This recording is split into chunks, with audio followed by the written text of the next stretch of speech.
ബി.ജെ.പിയുടെ സംസ്ഥാന അധ്യക്ഷൻ രാജീവ് ചന്ദ്രശേഖർ വ്യവസായിയാണ് എന്ന് എല്ലാവർക്കും അറിയാം.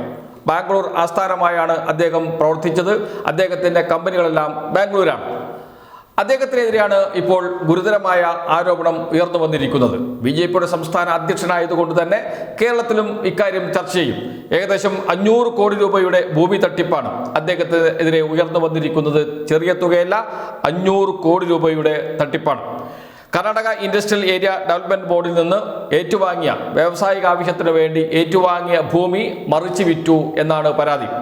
ഭൂമി നൽകിയത് പാട്ടത്തിനാണ്.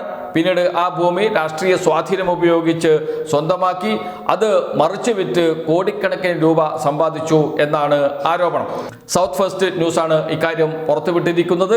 കർണാടക സർക്കാരിന് അഭിഭാഷകനായ ജഗദേഷ് കുമാർ പരാതി നൽകിയിട്ടുണ്ട്. ഇത് സംബന്ധിച്ച് അന്വേഷണം നടത്തണമെന്ന് ആവശ്യപ്പെട്ടുകൊണ്ട് അജിത് ഗോപാൽ നമ്പ്യാർ, ബി.ജെ.പി കേരള മേധാവി രാജീവ് ചന്ദ്രശേഖർ, അഞ്ജലി രാജീവ് ചന്ദ്രശേഖർ, മുൻ മന്ത്രി കട്ട സുബ്രഹ്മണ്യ നായിഡു എന്നീ വ്യക്തികൾക്കെതിരെ അന്വേഷണം ആവശ്യപ്പെട്ടാണ് അഭിഭാഷകൻ കർണാടക സർക്കാരിനെ സമീപിച്ചിരിക്കുന്നത്.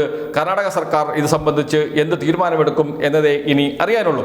1995 ദബ്ബാസ്പേട്ടിലെ നെലമംഗലയിൽ കർഷകരിൽ നിന്ന് ഏറ്റെടുത്ത 175 ഏക്കർ കൃഷിഭൂമി KIADB എന്ന് വെച്ചാൽ Karnataka industrial area development board BPL കമ്പനിക്ക് BPL colour television tube battery നിർമ്മാണ യൂണിറ്റ് സ്ഥാപിക്കുന്നതിന് വേണ്ടിയിട്ട് കൈമാറുകയാണ്, അനുവദിക്കുകയാണ്. 1.1 ലക്ഷം രൂപ കർഷകർക്ക് നൽകിയാണ്. ഏക്കറിന് വെറും 1.1 ലക്ഷം രൂപ നൽകിയാണ് ഈ ഭൂമി മുഴുവൻ ഏറ്റെടുത്തത്. 175 ഏക്കർ ഭൂമി ഏറ്റെടുത്തത്.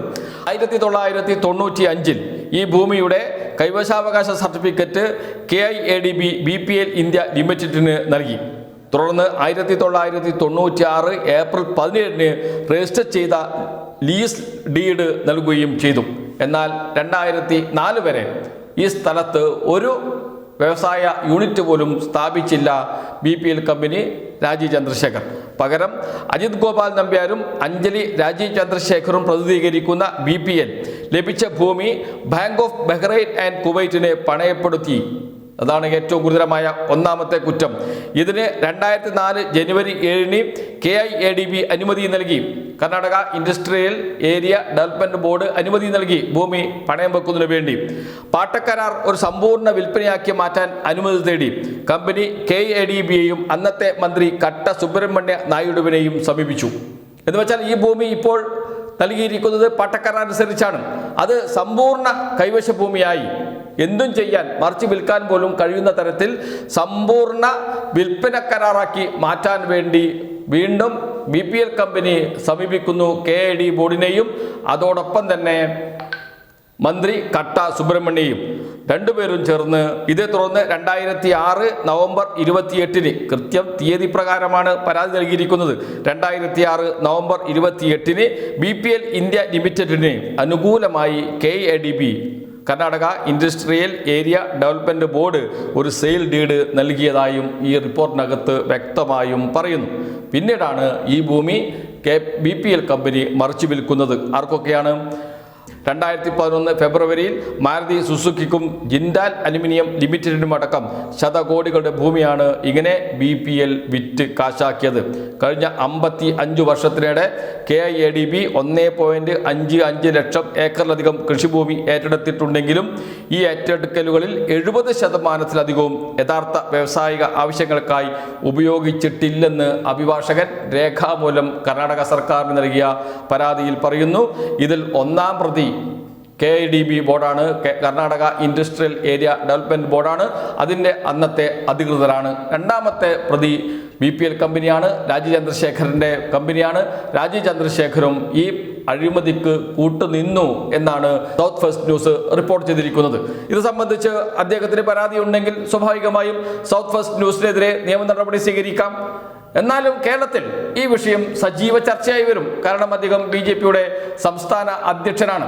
BJPയുടെ സംസ്ഥാന അധ്യക്ഷനായി നിന്നുകൊണ്ട് അഴിമതിക്കെതിരെ വലിയ വർത്തമാനം പറയുന്ന വ്യക്തിയാണ്. കർഷകർക്ക് വേണ്ടി നിരന്തരം പ്രസ്താവനകൾ ഇറക്കിക്കൊണ്ടിരിക്കുന്ന ആളാണ്. അങ്ങനെയുള്ള ഒരാളാണ് കർഷകരിൽ നിന്ന് ഏറ്റെടുത്ത വ്യവസായ സ്ഥാപനം തുടങ്ങുന്നതിന് വേണ്ടി നൽകിയ ഭൂമി കൈവശമാക്കുകയും രാഷ്ട്രീയ സ്വാധീനം ഉപയോഗിച്ച് കൈവശമാക്കുകയും അത് മറിച്ച് വിറ്റ് കോടിക്കണക്കിന് രൂപ സമ്പാദിക്കുകയും ചെയ്തു എന്നാണ് പരാതിയിൽ പറയുന്നത്. അഭിഭാഷകൻ നൽകിയ പരാതിയിൽ പറയുന്നത്.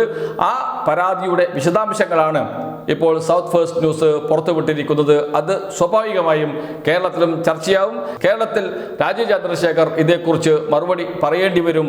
നാളെ അന്വേഷണം മുന്നോട്ട് പോകുമോ എന്ന മറ്റൊരു ചോദ്യം ഉയരുന്നുണ്ട്. കർണാടക ഭരിക്കുന്നത് കോൺഗ്രസ് സർക്കാരാണ്. കോൺഗ്രസ് സർക്കാർ എന്ത് തീരുമാനമെടുക്കും എന്നതും നിർണായകമാണ്. ഇത് സംബന്ധിച്ച് വിശദമായ അന്വേഷണം നടക്കുമോ അതല്ല പൂഴ്ത്തിവെക്കുമോ എന്ന്. അത് സ്വാഭാവികമായും കേരളത്തിൽ മറ്റൊരു ചർച്ചയ്ക്ക് വഴി തുറക്കും. കോൺഗ്രസും BJPയും രാജീവ് ചന്ദ്രശേഖറും തമ്മിൽ രഹസ്യധാരണയുണ്ട് എന്ന രൂപത്തിൽ വരെ വാർത്തകൾ വരാൻ സാധ്യതയുണ്ട്. കോൺഗ്രസ് സർക്കാർ അന്വേഷണം നടത്തിയില്ലെങ്കിൽ, കോൺഗ്രസ് സർക്കാർ കൃത്യമായ അന്വേഷണം നടത്തി കുറ്റക്കാരെ കണ്ടെത്തിയാൽ സ്വാഭാവികമായും അത് രാജീവ് ചന്ദ്രശേഖറിന് വലിയ തലവേദനയായി മാറും, വിനയായി മാറും എന്ന കാര്യത്തിൽ സംശയമില്ല. 500 കോടിയോളം രൂപയുടെ ഭൂമി തട്ടിപ്പാണ് ഇപ്പോൾ South First News Rajeev Chandrasekhar ഉൾപ്പെടെയുള്ളവർ ഉൾപ്പെട്ട ഭൂമി തട്ടിപ്പ് വാർത്തയാണ് പുറത്തു വന്നിരിക്കുന്നത്. ഇനി കർണാടക സർക്കാർ എന്ത് തീരുമാനമെടുക്കും, ഇത് സംബന്ധിച്ച് രാജീവ് ചന്ദ്രശേഖർ എന്ത് വിശദീകരണം നൽകും എന്നതാണ് ഇനി അറിയാനുള്ളത്.